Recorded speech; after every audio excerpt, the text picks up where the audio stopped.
What makes someone choose duty over compassion?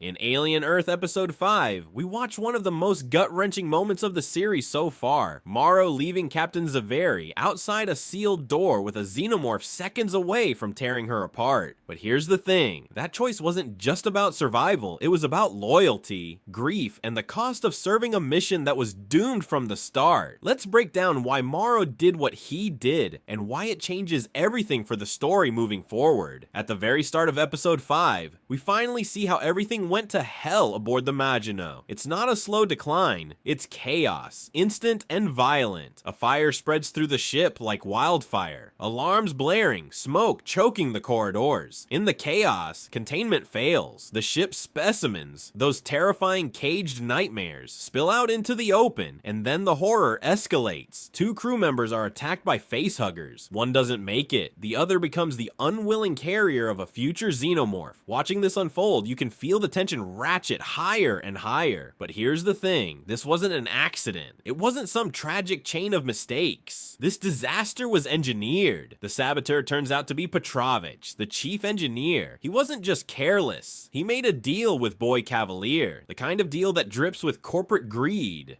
His plan? Drive the Majino straight into Prodigy territory. That way Cavalier could lay claim to whatever monstrosities crawled out of the wreckage. This revelation flips the whole picture. Morrow realizes they're not just fighting aliens. They're trapped in a corporate chess match where lives are pawns. And that's the moment his perspective hardens. To him, survival isn't about saving everyone anymore. The mission itself was poisoned from the start. Morrow isn't fully human anymore. Half machine, trained and programmed to prioritize survival through duty and cold logic. And when he realizes Sabotage was behind everything, his mental math shifts. The crew are no longer his priority, the specimens are. That's his mission, his duty, the cargo he's sworn to secure. And if anyone, friend, officer, even his captain, gets in the way, they become expendable. That's a chilling mindset, but it's exactly where Morrow is when Captain Zaveri comes running for her life. Then comes the chase. This scene is one of the rawest moments in the entire series. Zaveri, a captain, a leader, reduced to nothing but desperation as she sprints through the wreckage. Behind her, a Xenomorph, relentless and terrifying. We've seen people run from these monsters before, but seeing her, the strong one, the leader, reduced to panic makes it hit harder.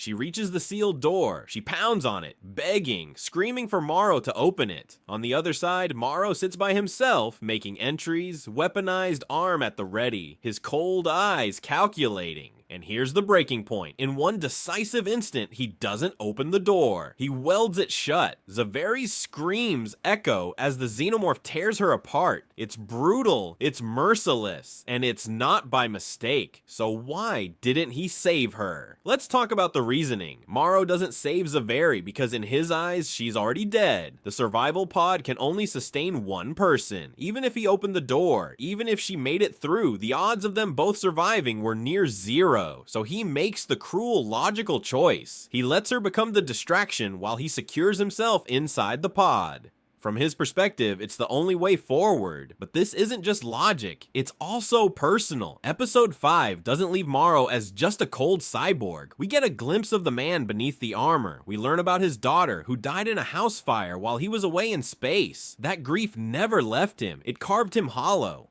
That memory makes him human again, but also explains his detachment. He's locked all his feelings in a box. His mission, his loyalty to Utani, his obsession with order, those became his substitutes for compassion. That's why when Zaveri needed him most, he shut her out. His humanity is buried under grief and obedience. Loyalty is another chain around his neck. Years ago, Utani's grandmother saved his life, rebuilt his broken body, turned him into a cyborg. That kind of salvation doesn't come free. He owes them everything, and he spent his life believing that debt means absolute loyalty. So in that moment when Zaveri is at the door, Morrow doesn't act like her comrade. He acts like Utani's soldier. His orders, his mission, his company, they outweigh friendship, compassion, or even morality. It's ironic. By shutting Zaveri out, Morrow mirrors the very corporation he serves. Just like them, he decides who is expendable. Just like them, he reduces life to numbers and calculations. But here's the kicker. His decision doesn't even save the mission. The Majino still crashes. The specimens still escape. Boy Cavalier still gets exactly what he wanted. Morrow's survival comes at the cost of proving the Saboteur's plan right. And that's what makes this moment so powerful. It's not just about Zaveri's death. It's about what it reveals about Morrow. By the end of the episode, when he meets Utani and swears to kill Cavalier, you can feel the ghost of what he's done haunting him. He's alive, but he's carrying the weight of every scream he ignored. He isn't a hero. He isn't a simple villain either. He's something far more dangerous. A man willing to sacrifice anyone to fulfill his duty. And this is why Alien Earth hits so hard. It doesn't shy away from ugly questions. What's a single life worth when corporations play God with entire species? What happens when survival turns you into something colder than the machines grafted to your body? And how many people will Morrow sacrifice before he realizes he's become the very thing he hates? So why didn't Morrow save Captain Zaveri? Because the mission outweighed mercy. Because the pod had room for one. Because he's chained to Utani's will. And because somewhere deep down, he's already lost too much to believe in saving anyone else. It's tragic, it's chilling, and it's exactly why Alien Earth is so gripping. It forces us to ask what we would have done in his place. And remember, this is only the beginning. Morrow's decision is going to echo through everything that comes next. The only question left is, how many more lives will be thrown away before the nightmare ends? If you want to follow where this story goes next, stick around, and don't forget to subscribe, because out here in space, survival always comes at a cost.